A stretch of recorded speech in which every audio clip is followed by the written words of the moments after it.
you guys? ShartimusPrime here, doing another Marvel Legends action figure review on the Marvel Legends Stilt Man Build-A-Figure Wave Spider-Man Into the Spider-Verse movies Gwen Stacy. Trying to get your Marvel Legends? You can do so at... Search your feelings, you know it be true. Darkside Toys is a store for you. Link below. And while you're down there, please go ahead and hit that like button and hit that subscribe button as well as the notification bell. And this is the third Spider-Gwen figure that we're getting for Marvel Legends over here already. Liking that Spider-Ham already as well. And you can see Spider-Ham on the side. There's a Miles logo. And then on the back, I really like these images from the movie, by the way. This is very cool. There's a read-up over here. If you want to read it, go ahead and pause it right now. Then we get a different color on the back, showing off the other figures from the wave. And then on this side, you can see Gwen Stacy. And then on the top, you get the Miles logo spot varnished on the top. Not much more at the bottom. So let's get to it and crack this thing open. Aside from the Build-A-Figure piece, we get 2 interchangeable heads, a coffee stain, 2 interchangeable sets of hands, and a Spider-Ham. Very quick Spider-Ham comparison. You can see the 616 version right over here, and this one has a lot of articulation, while this one does not. It has a head joint right here, and you can turn it in any direction. It's got a ball joint, so it could look up that far and down that far and pivot and everything. The problem with this thing is that the head is so heavy that as soon as you move it in any direction, it's going to fall over. So it cannot stand with any... Oh, well, okay, you can make him look downward, but if he looks up, he'll fall backwards, and either side, he's going to fall over. So I guess the only direction you can move his head is downward. Well, if you do it too far, he'll fall over. I gotta say, this Spider-Ham actually looks pretty good. I like the detailed paint apps, you know, nice sculpted cobweb pattern throughout. I mean, they didn't paint the cobwebs, but the fact that they're sculpted there, it actually looks really good to me. I like how the spider logo looks right there. Blue and the reds all look very clean to me. I like the little tail that you can see right over here. That's cool, and the spider logo on the back looks pretty clean as well. So unfortunately, on one of the whipping hands over here, I do have a little bit of a shart stain right there. I don't know what that is, but yeah, there's something a little funky on the right side of this left hand. But the other 3 just turned out fine.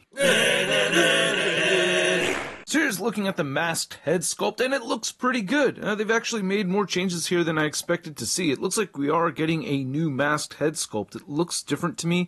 I know the hood for sure is different, but I didn't expect this masked head sculpt to be different. I mean, you can see where the nose placement is and everything, how it's not sticking out as much. The eyes are different over here, so that's really cool. I did not foresee that, so I'm impressed with that. And I do like the cobweb pattern on the inside of the hood. I love this vibrant pink paint. And yeah, pretty accurate paint applications over here. Some little minor misfires, but I gotta say I like it. Nice wrinkles in this hood and everything. And the rest of the figure came out looking pretty clean as well. And yeah, this is almost all reused stuff. You can see the similarities from the last Into the Spider-Verse version right there. The paint for the white just looks a lot cleaner on this newer version.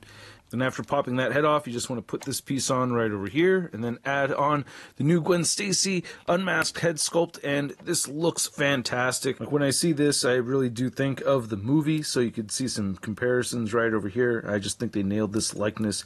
Very, very good job on Hasbro's part. I like that ring right over there, the eyebrow ring. Face looks really good. It's really, really faint, but it looks like it's purposely put there with some freckles. Am I wrong about that? I don't know. Very, very tricky to pick up. There's a little mole right there. The mouth paint looks really good. The eye paint looks great. So yeah, and I really like how the hair is sculpted.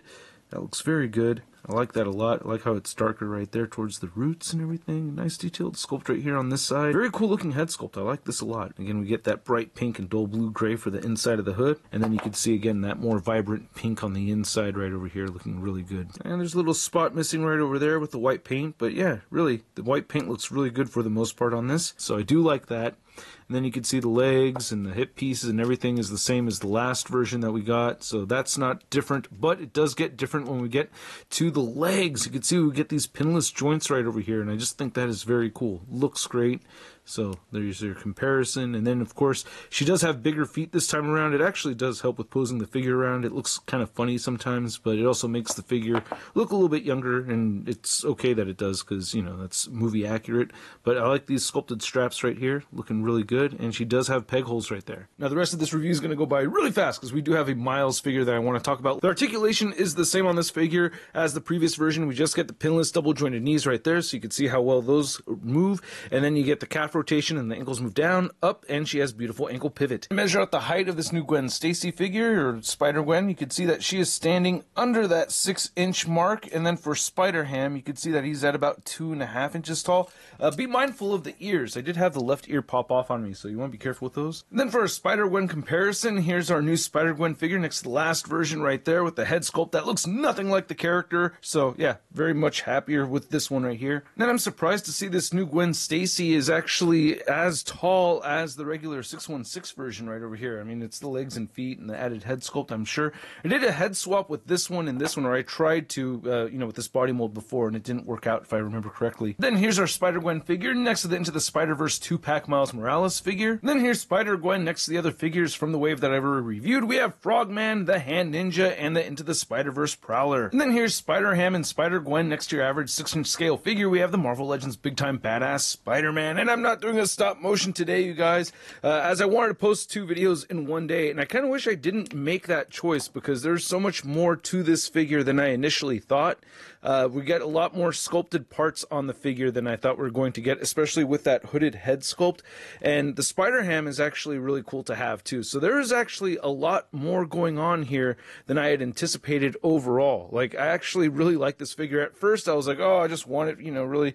I mean, I'm stoked that we get a Spider-Ham. That actually is a big bonus for me. I really do like having a new character in the collection. So, I mean, we have, the regular version, for the comics, but having a movie version right there, and it has peg holes at the bottom of the feet too, which is actually really cool.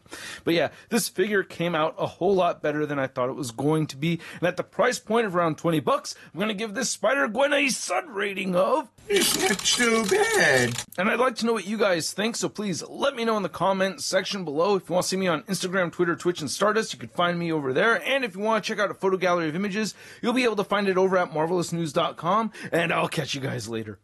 Peace! Posing action figures, I'm posing action figures, I'm posing action figures every day. I'm posing action figures, I'm posing action figures, I'm posing action figures, it's okay. We get new double jointed, unpinned.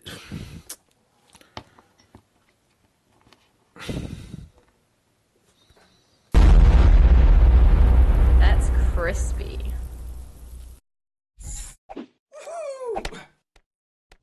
Hey, new ShartimusPrime videos. Hey, you should click one. Yeah, click on one of them. Or subscribe if you haven't.